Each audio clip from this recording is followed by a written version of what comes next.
Hey, beautiful people, we're back! Woohoo! So, very excited to introduce Ben DeLonen, Listening to the Plant Medicines Perspectives for a More Connected Future. Make some noise for Ben. Thank you. So yeah, thank you so much for the invitation. It's great to be here again at Boom, and it's also great to present after my colleagues who have presented the last hour and a half. Ismail and Lorna, they talked about the psychedelic renaissance. No, I like to say that what we're living is really that the genie is out of the bottle. No, the bottle got opened, the genie got out, and now what we've seen over the last years is that a lot of influencers. Thought leaders, very influential people have started to really talk about mostly ayahuasca, but also other psychedelics and plants. I was at a presentation of a book launch of a very known thought leader who has initiated some psychotherapeutic school as well. There were, to my surprise, about 500 women, mostly women of about age 50 in the room, like 500 in a small village. And he was going on for an hour and a half about ayahuasca and how it has been so important for him in his work and how it has changed lives and all the potential of it.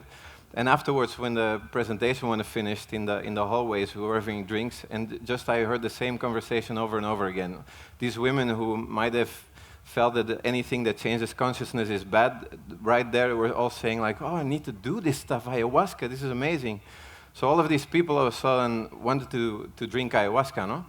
And I wonder why is it that they immediately get captivated? And it's obviously because of the narrative, the way that person presented and the narrative he brought forward inspired and resonated with people. And obviously when somebody is a figure who's respected by a lot of people and they start talking about this, there's going to be an impact. And sometimes these impacts are fantastic, and sometimes the impacts can have also collateral effects which one doesn't think about. And I had to learn that myself. I was a film student in 2000, between 2000 and 2004, and I graduated with a film on Iboga. And like many people who have seen or personally experienced, in this case I had filmed, I'm sat next to the beds of people going through Iboga experiences, people with the problems with drug use. And just seeing the transformation that occurred, I really felt a very profound sense of injustice that Iboga was not available to the world. No? So you then start making a film, you engage, you really want to tell the story. You create this narrative of what you believe is important to tell. A lot of people have seen the film, it's traveled over the internet, and then years later, all of a sudden you start to hear that in Gabon there's sounds of shortages of Iboga, no? Of impact of sustainability. And even though there's many factors, there have been other documentaries, people talking about Iboga, we have to take responsibility for the narratives we share and the impact they have. So when I heard that, I thought, oh my God, I did something out of an intention to, bring or help bring Iboga to the world, and now I see that there's an impact on that. So. It really made me think that the narratives we have to tell, we have to be very, very careful with words. We have to really have sensible discourses in how we talk about these things. No? And in the last presentation, there was a question about the dark side of psychedelics and how we sometimes avoid talking about this. We have done a post recently about the combination of bufo and ayahuasca, which we saw was more and more offered, and how the bufo doesn't combine with MAO inhibitors. And we got criticism and people saying, you're alarmist and you should not talk about these things, only about the positive, because we live in a prohibitionist world and you might have a negative impact. It's pretty sensitive in what narratives do we bring and how, do we educate people about this, no? I founded an organization called ICEERS, the International Center for Ethnobotanical Education, Research and Service, a long name, ICEERS. If you want to know more, go to iceers.org. And basically the organization was founded to transform the relationship that our society has with these special plants. No? In indigenous communities, for very long, these societies, they had a relationship of value. They really valued these plants. They totally integrated the plants. We are now talking about integrating psychedelic experiences. There it's the practices itself that are integrated in their culture. So integration is living in that culture. No? It's really part of it. While in our society here, still the predominant relationship we have is one of a lack of understanding, of fear, of prohibitionism, of criminalization. And so ICEERS really exists to, on one hand, serve the community of people who work with these plants, people interested in them, and at the same time also, with the challenges of the globalization, try to steward this in the right direction and engage also with policymakers. So, for example, we have United Nations consultative status. So in a way, we're in connection to the grassroots, and we try to really defend the practices and inspire towards sensible policy at the higher levels. And one of the things we do in terms of service, like one service we have been offering since 2013 is a bit similar to the Cosmic Air here at Boom, where I've been working as well since 2006, where we support people who are going through challenging experiences. No? Some might have done ayahuasca, might have done iboga, and then all of a sudden, something's wrong, they don't feel right, they have a crisis, and they have nowhere to go. So we've supported hundreds of people over those years, and we've learned a lot from that reality. And also we have seen a bit of the dark side, or the lack of care that sometimes is offered, and the impact that can have on individuals. No? But another important service that we offer is legal defense. And this started in 2009 when a case in Chile came to us. People contacted us and said, there was a raid in a ceremony, people, got all busted, and it's really bad. The media was all over there saying that this was a sect, they were drugging people, and we got involved. I mean, it was a very big learning experience to all of us involved, and just seeing, being confronted with these narratives again, like the narrative of the prosecutor saying, this is just people wanting to do DMT, and they're hiding it under the context of natural therapy and culture and nature, but this is bad, this is really a problem, and they're just basically ripping off people, no? And they need to go to jail for a long time. That was that discourse. But the people themselves, they really felt they were doing a service to the community. One of them had been in an indigenous community learning, being part of that tradition for many years. They were combining it with psychotherapy. They felt they were really doing a service. And all of a sudden, they are compared with Charles Manson, and they're really facing serious prosecution. No? So we saw that when we bring together a very good, solid scientific discourse, because there's worries, no? A judge is worried. He has never seen anything like that. Normally, they're used to cocaine trafficking cases and a lot of money, guns, and so forth. And there's this person with a feather, with a little bottle, and they're like, what the hell is this? So very often the judges, they really need information, that they need to know what they have in front. So constructing a solid discourse and really making understand the value of these practices. We got a letter also from the International Narcotics Control Board, which said that no plant or concoction made naturally containing DMT is under international control. So they were saying at the UN level, these practices are not illegal. You have to go to the national authority. We went there, they had no information. We brought in, expert witnesses. There was all kinds of, stuff going on in building that narrative. And at the end, we turned this very, very challenging situation into a situation where the judge recognized the ayahuasca had been beneficial for the participants, that it was not illegal in Chile, and that science shows it's not addictive, it's not, it doesn't create dependency and so forth. No? So that was really a very important outcome. And even though it was not a Supreme Court outcome, it really sets a precedent. But again, sometimes working in this context, you feel you're doing 3 steps forward and then two back, because in this case, they really were very representative of their work. Their narrative was solid. No, there was ethics behind it. They were well organized. The money was transparent. There was transparency and there was ethics. So defending that is something which is very doable. And if you have the resources and there's good collaboration and you bring together knowledge, you really can achieve a lot. But sometimes, and we out of this experience that then started to evolve and more and more people contacting us for legal support, we started what's called the Ayahuasca Defense Fund, which is not exclusively focusing on ayahuasca, but most of the cases that come to us are for ayahuasca, but also Mambe, Iboga, Peyote, San Pedro, and so forth. And Ismael and Charlotte, they are part of the steering committee of this effort. So we've been serving cases over the last years, about tens per year. Like this year we're number 15 or so, 27 last year. So there's a lot of cases that come to us, and unfortunately not always the narratives or the situation we are needing to defend has everything in place. No? Sometimes there's really problematic behavior at the basis of it. Sometimes people just haven't thought about certain things. No? They had good intention, but things weren't very well set up. So that's something that comes to you in the court room.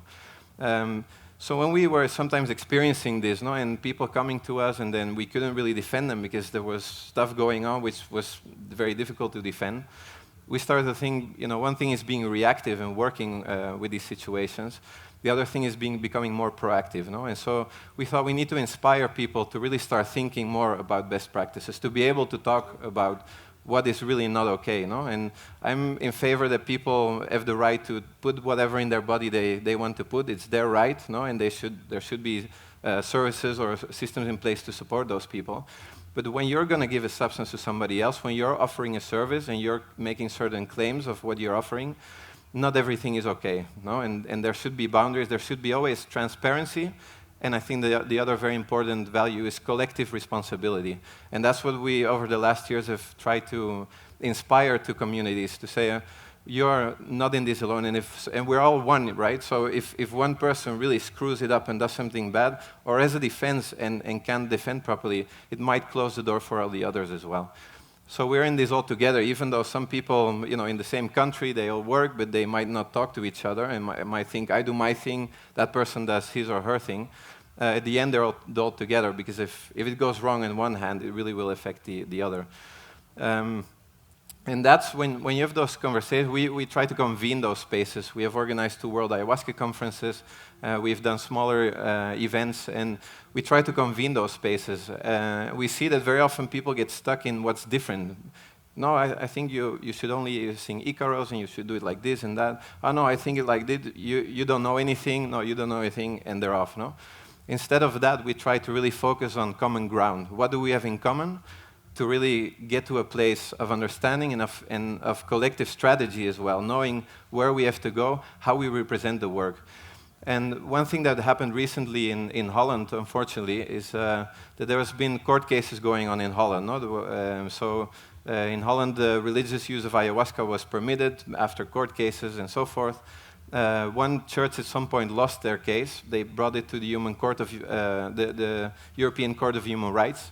And in that court didn't accept the case, but they emitted a report saying we reject the case, but basically we consider that the risk to drink ayahuasca is higher and more important than the right for religious freedom. So all of a sudden, the risk and the report was really based on, there was no science behind it. And all the science that we are seeing is not demonstrating what was put in that report, but it's the European Court of Human Rights. So all of a sudden you have to start proving that really kind of what are the risks of these plants? No? How does it work? Is this really a threat to public health, or do people have value in using these plants? So this happened, and then another thing which happened was that a television program, there were some journalists, they wanted the juicy stories, and they went with undercover cameras to film at places where people were working with ayahuasca. Some of them were claiming they were curing stuff in one night. They were all bold health claims and so forth. And all of that ended up the day or a few days before the court case, of the other church and the Supreme Court. This ended up in television, national television. No? So the combination of this TV show showing a reality and then having this European court outcome and this argumentation that was brought up again by the judges ended in a negative outcome of that court case. No? All of a sudden it might be that in Holland now in the future things are going to go backward, that right that people fought for and was assured all of a sudden is not there anymore. So what I'm saying is we really need to be sensible. We need to be aware that the environment we're working in is very delicate, and we don't want to be the elephant in the porcelain shop, and we need to have those dialogues with the communities, thinking about how can we be stronger communities, how can we face challenges, and just be responsible and show that these practices are in the hands of responsible people. And even in terms of the court cases, we have seen examples, one in the UK where there had been a negative precedent where somebody was condemned and then appealed and was condemned again. And there was a case afterwards, but that group was a community, was so well organized. They had such a transparency in place. They had informed consents. It was like everything. The money was handled totally transparently, and because of that, they decided not to pick that case, and the case was dropped. No, so even within kind of legislations that are not very ideal, when people uphold certain values, transparency and responsibility, much more can be done than when that's not the case. No? And so the complicated thing sometimes with ayahuasca is that ayahuasca are different things to different people. No? So there's churches, and to them it's a sacrament, no? And they defend certain rights. To others it's a medicine. One thing we're seeing in psychedelics in general is a very strong emphasis on the narrative of medicalization. And you know, the medicalization and of MDMA and now also psilocybin has helped us all to overcome fear towards these substances, because now we can see what they can do in healing people. No, so this has been absolutely a good thing that has happened, and we got from MDMA, a very, very highly stigmatized substance, now almost becoming a prescription medication. So that's incredible. But the narrative around plant medicine needs to be broader than that, I think, because if we limit it like that, we're not recognizing these cultures, these traditions that have had their own systems, their own teaching systems, no, their own systems of being accountable to your teacher and so forth. And we need to respect that as well. And we live in a society, in a world where societies are culturally interconnected. So these practices should be able to travel, and we should be able to preserve that diversity of practices, and not just only say, from now on, you have to be a medical doctor to use this. No? So how can these different models of medicalization, of more other cultural practices, spiritual practices, religions, can coexist in a way where there's mutual respect, and where there's mechanisms for safety, for support to those who are engaging in those practices. No? One of the models we've been working around in those last years is that in Spain we have this a model called the Cannabis Social Club. I don't know if you have heard of this model, but basically this started out of the fact that people who want to have access to a substance, they can get together. They basically organize as a community, and they say, okay, we want to smoke cannabis, let's all cultivate cannabis, we share the costs, and then at the end we get our share. No? So it's a private, non-profit user association model. And so we've been looking at, can this model, this type of container, of community model, be transformed for the use of plants like ayahuasca? No? And the churches, in a way, the church groups, are communities. People are part of a community. What they have in common is that they have the same belief system, and they have the same sacrament, and they live in a community. You know? So can we amplify that to other uses, for personal development, other ones, but where we really define a clear safety container, which is based on a community. No? And it's very interesting. There's already a few existing now. One is called Maloca. They had a court case as well, very, very well defended. And again, there also the judge at the end recognized it's not illegal, said it had been beneficial for the participants. And it said even in the court outcome that maybe instead of criminalizing these practices, we need to move to regulate them maybe. No? But if we're going to regulate, I think the models for regulation should come from the community itself. And being an example and organizing in that way, and then showing that and saying this is working, no? and this is not causing any harm.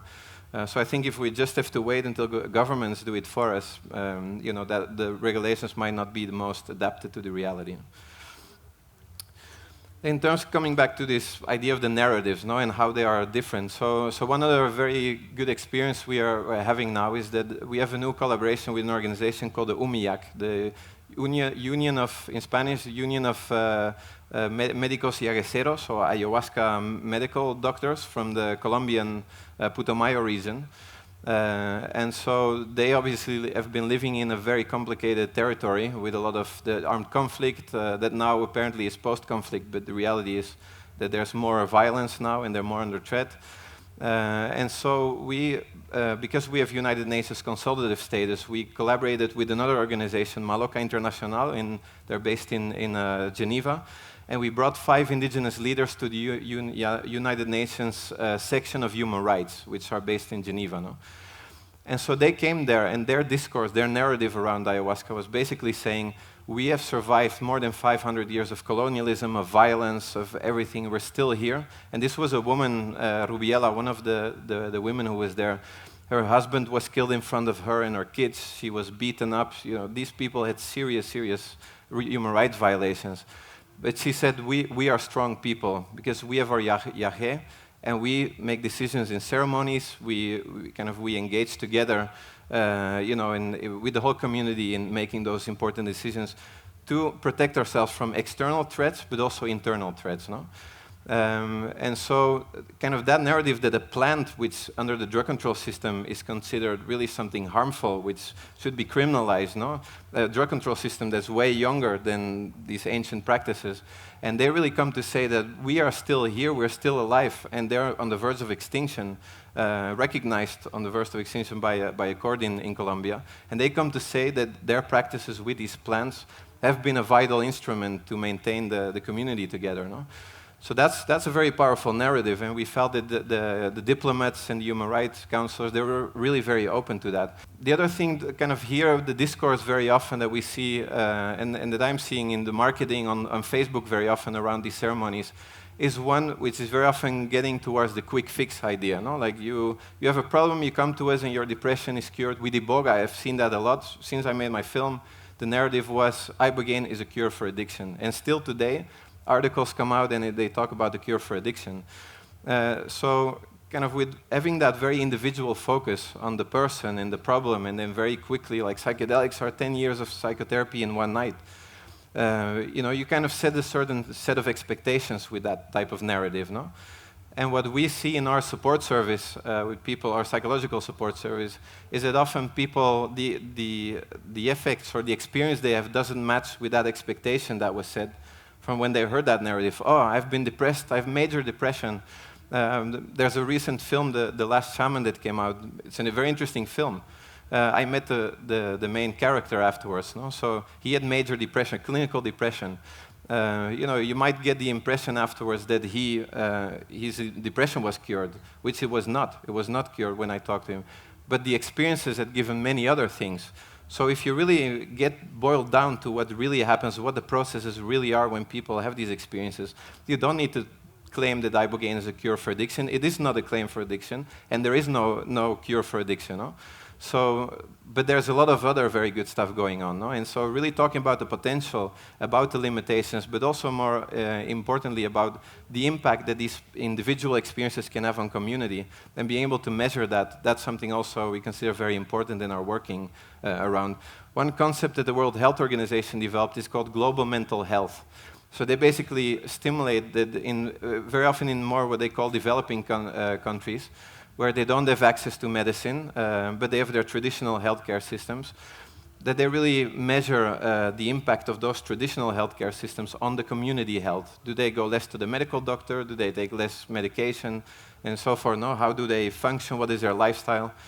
And so what we are now doing is transforming that concept, adapting that to measure the impact of, say, communities that use ayahuasca ceremonially within their practice, and be able to compare that to other communities that don't have those practices. No? So how do people change their lifestyles after they drink ayahuasca, for example? Do they go to their work by bike or by car? How do they function in society? You know, kind of all of these things is something which in science is very often we're at the level of, okay, this person has depression, and now he has less depression. No? And I'm not saying that's not important, that's very important, and we are doing some of the research with that as well.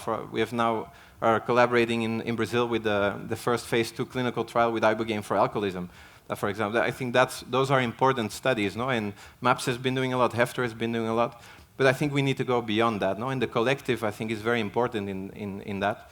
And being able to measure really what does it mean when these practices are more available to the impact on societies. So I think that's another thing we have to really advance and get more data to work with.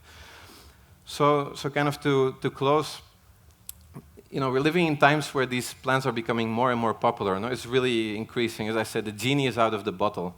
And so it's very important that as the demand rises and as the popularization rises, to be aware that the criminalization will rise as well. They will be on the map of policymakers, of monitoring bodies, and there are certain worries because things go wrong, and we all know that. So I think it's in this time particularly, it's so important that we have those dialogues, no? And as Charlotte mentioned, Beyond Psychedelics was very much dedicated to talking about the challenges, the dark side of this work, no? And I think those conversations really need to happen, and that we can all together think about how can we minimize risks, how can we maximize benefits, and how can we really all dream up together and vision the future that we want to see, because it's by telling those narratives, by dreaming that up all together, that we're going to create the future that really we want to see. No? And so at the end, I just want to invite all of you in next year, the last week of May and the 2 first days of June, we're going to hold the 3rd World Ayahuasca Conference, this time very nearby in Spain, half an hour north of Barcelona. And that's really where we're going to dream up the next few years, the future, together with indigenous communities. We want to invite people from working in human rights and everything, kind of the global ayahuasca community. So I hope you can all join us for that event. Thank you so much.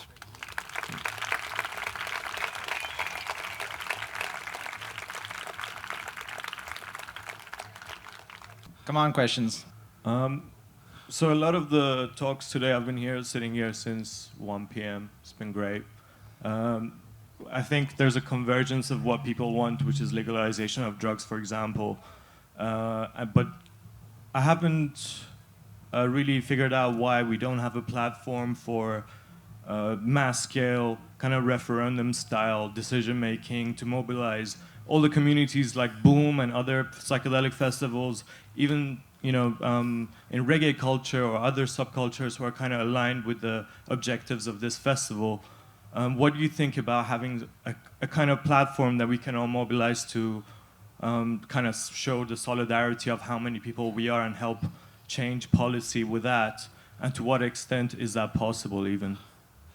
Well, I guess yesterday there was talks about the blockchain, no? So I guess there are some initiatives and people are developing platforms based on that technology. I mean, I think, for me, the World Ayahuasca Conference, for example, is an international platform bringing people together. The first edition had like 60 people from 60 countries that came, no?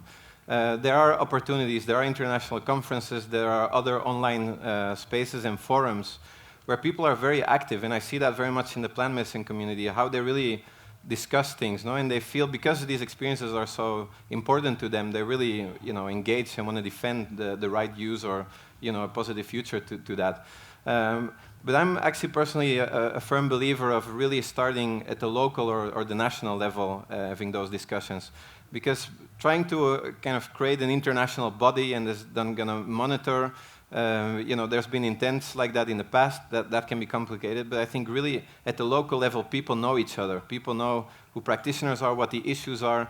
They really understand the context. And I think these discussions, these dialogues, they need to happen at that level. And maybe there can be in the future, maybe on blockchain, maybe on other technologies, more platforms where these dialogues can be taken in a more continuous way at the international level, but where communities, these local communities, connect to others, no, and talk.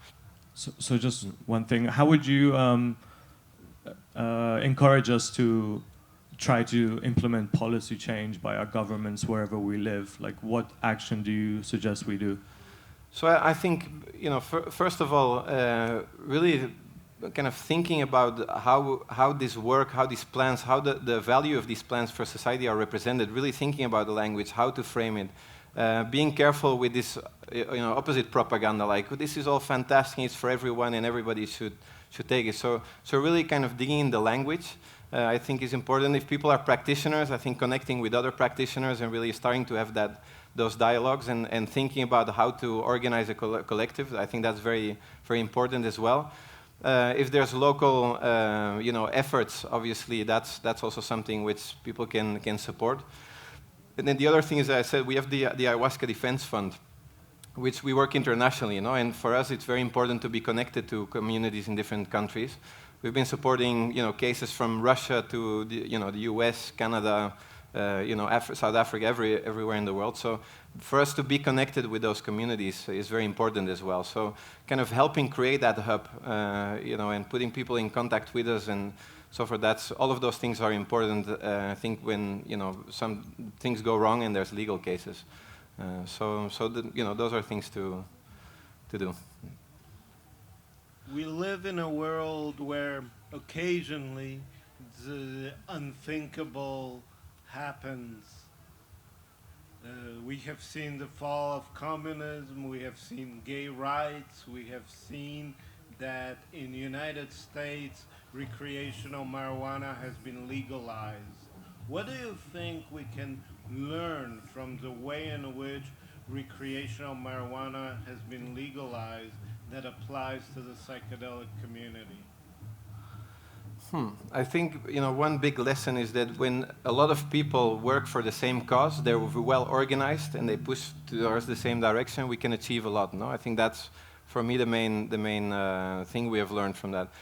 At the same time, I think with recreational marijuana becoming legal, we still have to learn things because there's different models. One is the capitalist model, where now there's big businesses that are going to do this.